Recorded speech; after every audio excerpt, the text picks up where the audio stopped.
What's up, y'all? It's popping. It's D. About to react to this vid by Hello Yassine. This is titled Nickelodeon to Murder. How Watch Me Whip Nae-Nae ruin his life. He's been mentioned in like another video I reacted to before. They had like a short segment about, what happened with him. But I don't know the full story. And I actually don't remember what that short segment consisted of. I think he killed his cousin. Is this the one who killed his cousin or something like that? I don't know. Anyway, let's see what happened with him. Let's watch. From the children's song and dance of a generation, topping the charts, TV deals, to facing life in prison. Is he in jail now? Silento, or Ricky Hawk as his classmates knew the 16-year-old, became famous overnight, seemingly. Specifically after one song, Watch Me Whip and Nae-Nae. The track is an infectious dance song that was created so people can enjoy some easy dance moves and have fun. People will be dancing and smiling all around the world for the next 30 years whenever my song gets played. In 2015, the track quickly became viral and appeared on major listening platforms like iTunes, YouTube, White Vine, people love to SoundCloud. Do this dance.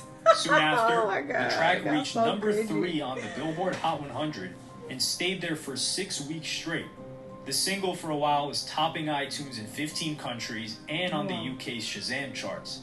In fact, Silento got the plaque at a renowned LA Troubadour Club as part of Capitol Records' 3rd annual Capitol Congress event. Moreover, Silento was nominated for the Choice R&B Hip Hop Song category at the Teen Choice Awards, and he made a few appearances on different live TV shows like Good Morning America and Live with Kelly. It wasn't just the dance moves that brought Silento the fame and popularity, though. A lot of the thanks goes to the entertainment brand Dance On and the music distribution company TuneCore, which are responsible for the initial buzz around Watch Me. Before the song appeared on Dance On's radars, it reached success on Instagram and Vine when Camille Moussard, who was head of video at TuneCore, spotted it and brought it to Dance On's attention. It was kind of like putting two ingredients together. One was the dance and the influencers of the dance network, and the other one was a song that everybody was eager to listen to, but they just didn't know about it yet. To create the hit, knowing the moves of the 21st century weren't enough, Silento worked with Bolo the producer. He reached out to him on Instagram, and he spent a couple of weeks making his case to him, as the latter had some reservations about creating the song, but in the end he agreed. For like 2 months, he kept trying to tell me, hey, I got this song. It's going to be a hit record. And I thought it was the craziest idea. For a hit record, it has to be the perfect song, perfect beat, perfect timing, perfect everything. Plus, having the dance come from Atlanta, which is a very young, dance-oriented city, there were a lot of groups dancing to it online, and it spawned so many videos on these apps. Moreover, the song gave a push to other artists such as Ayo and Teo to release their songs with a similar vibe, although none of them had the same potential to be the next viral craze. Watch Me was said to have grown on people because of the power of online video platforms, specifically hashtags, Vine, and Instagram video. While still being in school and getting famous, Silento said in an interview, "After Watch Me blew up, the kids who were always disrespectful to me in school began to show respect and say, 'What up?' to me when I would see them in the halls. Fame in high school was a blessing since the music kept me focused on working on my craft as an artist, which is what makes me happy. It was a distraction to any negative energy that had come my way." And they continued about important lessons he made while being I'm saying damn, because that's crazy. He was still in school. I don't know why I thought he was much older. famous among his peers. I learned that if you put in the work, believe in yourself, and ignore the noise or pressure to stop doing what you're doing and putting in the work, respect, success, and happiness will come. I always kept that positive mindset and smiled at everyone at school in the hallways, still saying hi to those who doubted me because there's no reason for any hate out there. I want everyone to win and be happy. However, at the same time, fame at such a young age taught me not to trust anyone. Follow through with my word and live my life the best way I want to create for myself. Very interesting Need to mindset keep for going through somebody those who killed hurdles niggas. and do what you want to do because at the end of the day, you're in control. While it seems that being successful at a young age can bring a lot of good, it didn't seem to be all roses and sunshine for Silento, because he went through some struggles with mental health and even took a break from performing and composing to focus more on his mental well-being. 2017, the chain of legal issues involving Silento started. The very first episode was when Silento would not leave the UAE, or the United Arab Emirates, due to a business dispute. The grounds of the dispute were that Silento did not show up for the 2 shows that he had to perform at Al Ain and Abu Dhabi on the 18th of February. As the owner of event organizer Mackey Entertainment, Mackey Taj El Sir Abdul Halim, said, "He didn't show up. I just wanted to get my own money back. I don't want to ruin his reputation." Abdul Halim wanted to recover performance fees, travel, and marketing costs, which were estimated at 300,000 dirhams, or $81,500. The court ruling ordered Silento to pay the said amount of money. On the 20th of February, a travel ban was placed on Silento, and he was commanded to surrender his passport to the court until the money was paid off. A representative of Silento in the Middle East, Jenna Kadum, stated that the allegations were in question, and in fact the promoter himself was guilty of not living up to his end of the deal. Silento did not cancel any shows at all. The rapper only learned of the travel ban against him on Wednesday. There was no comment from Jenna on whether Silento handed in his passport or not. The U.S. Embassy in Abu Dhabi did not comment on the matter either. Silento became aware of the legal issues early Thursday when he finished the show in a Dubai nightclub. "I can't even leave the UAE, but I'm still in the club." In the late hours of Wednesday, Silento posted a link to his Twitter page encouraging fans to donate to his fundraiser, Free Silento, so that he could return to America again. After that, in 2020, 2 arrests followed each other. The first one was on August 28th, when Silento was booked in Santa Ana for inflicting corporal injury on a spouse or a cohabitant in a domestic violence incident. He was charged with a felony and posted bond, but was released on the same day. After that, things got a bit weird because the internet, specifically Twitter, suggested that Silento's girlfriend allegedly leaked very private photos of Silento's behind that many users found disturbing. Supposedly, after that incident, the very next day, Silento was wandering the streets wielding a hatchet, and he walked into a random home looking for his girlfriend. Homeowners with their children were present the moment Silento walked in and were terrified. But one of the homeowners had a gun and was able to stop Silento. Luckily, nobody was harmed. In a few moments, Silento's friend came to the house and informed the rapper that he was at the wrong place. So together they took off. But LAPD officers chased Silento a block from his home and booked him and charged him with 2 counts of assault with a deadly weapon. He was taken into custody and posted bail of $105,000. In 2 months, Silento was arrested again, but this time it was for speeding in DeKalb County, Georgia. He was pulled over by a police officer at 3 a.m. for driving at 143 miles per hour. What? From his white BMW, Silento insisted that he didn't break any laws, and stated that, firstly, he was driving at such a speed because he didn't want to be chased by fans. And second, if there are like 10 cars following me, I can do 143, because I'm not a regular person. And you could go and look on your computer, and it would tell you that. But Silento was arrested again and held at DeKalb County, where he was informed of several charges and was later released on bond. The charges included speeding, reckless driving, failure to maintain the lane, and improper stopping. Yes, I said cousin. It was January 21st when police officers responded to the call in the residential area in DeKalb County, Georgia. The witnesses said something about hearing gunshots. When the police arrived at the scene, they found Frederick Roots bleeding on the street from being shot in the face and the leg. In no time, he was pronounced dead at 3 a.m. Detectives who arrived at the scene gathered security videos from the homes in the neighborhood, which showed several cars that were quickly driving away from the crime scene.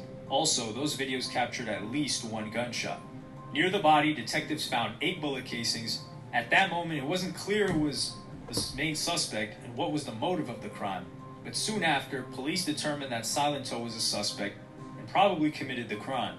It remained unclear how police found out that it was Silento. On the police department's Twitter page appeared an announcement.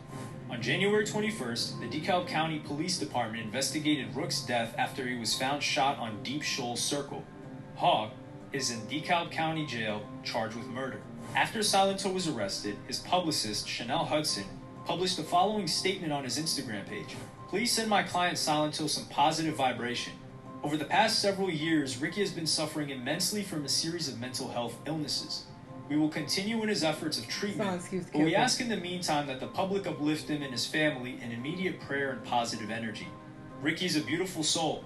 and we hope that the same people who came up whipping and Nae-Nae with him continue to support him and be lifted in prayer. God bless. In the post description, she expressed her hopes that this situation would pass, as well as all previous ones. Shanell Hudson asserted that she had a very close relationship with her client, Ricky. She said that she was well aware of his mental health issues, specifically his struggles with anxiety and depression. But to her dissatisfaction, Silento was not consistent about getting better and resolving those problems. Shanell said that she believed that the case against her client was based on some shaky evidence, and she stated that the justice system would decide Silento's fate. No matter what his charges are, he's a human being, and it doesn't cost anything to pray for him and his family or send him positive vibrations. I hope people continue to have a little empathy. Hudson added at the time, former legal guardians and Ricky's attorney were assembling his criminal defense team, and the lawyer was constantly in touch with Silento in jail. Moreover, Shanell Hudson explained that in the last couple of years, presumably from the appearance of the first legal problem, she was trying to humanize Silento. She said that in May of 2019, she booked him on the daytime talk show The Doctors, where Silento got the chance to talk extensively about having mental issues. That wasn't a situation where he just showed up and sat down for 30 minutes. He did a psychological evaluation ahead of time. It was a 4 or 5 day process. While being on the show, Silento explained that he was already born with marijuana, cocaine, and heroin in his system. He mentioned his struggles with anxiety and depression, and said that it was highly likely that he was prescribed ADHD medication by mistake. I don't know if these demons will ever go away. Shanell also pointed out the fact that Ricky was suffering from depression wasn't based on him being a failure. Quite the opposite, Silento was traveling around the globe, frequently performing, and making constant appearances on various children's television shows and programs. But when the pandemic took over, Silento broke to pieces and allegedly attempted suicide at the beginning of 2020.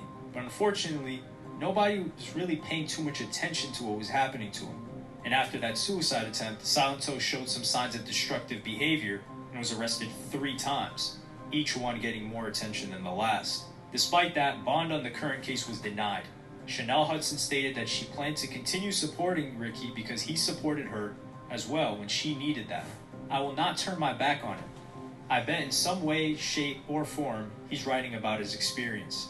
On February 1st, Silento was charged with malice murder and felony murder. In a few months, Silento was booked into an Illinois jail on 1 count of murder. At the court hearing on June 9th, the judge looked over his mental health history and stated that he was a danger to society. Prosecutors on the cases stated that Ricky's grandparents wished their grandkid would stay in prison to prevent him from being a threat to himself and other people. And on August 3rd, he was indicted on charges of malice murder, felony murder, aggravated assault, and possession of a firearm while committing a felony. His trial is yet to begin, and he has not yet taken any guilty plea. But it's one shocking turn of events that the man who created one of the biggest children's songs of the last decade is now facing a life in prison at the young age of 24. Wow, this is wild. I definitely didn't know all of this about him. Whatever video I watched, they definitely didn't go into detail about, his history and everything that he's been through. But here's the thing. I do feel for him, but at the same time, I cannot stand when people use their mental health as some type of crutch and an excuse for their shitty behavior. I'm not saying he's doing that in particular, but throughout this video, it just kept being mentioned that, he was depressed and he has anxiety and da-da-da. And it's like, okay, cool. There are a lot of people, on this planet who have mental health issues who do not murder niggas, okay? That does not mean that you get to be a terrible human being and you get to self-destruct. That's not how that works.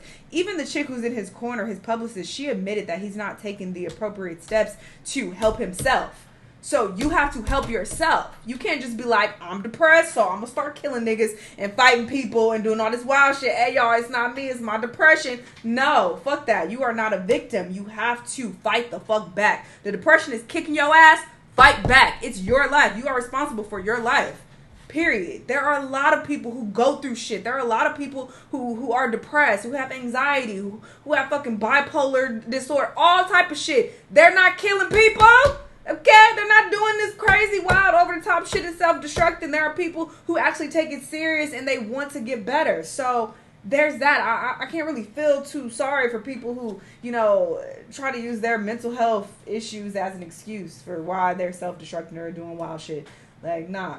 I can't stand that, and it's so common. Just on YouTube, Instagram, TikTok, people want to collect these mental health disorders like fucking badges and use that to excuse their behavior. And it's like, no, fuck out of here. You make some shit happen.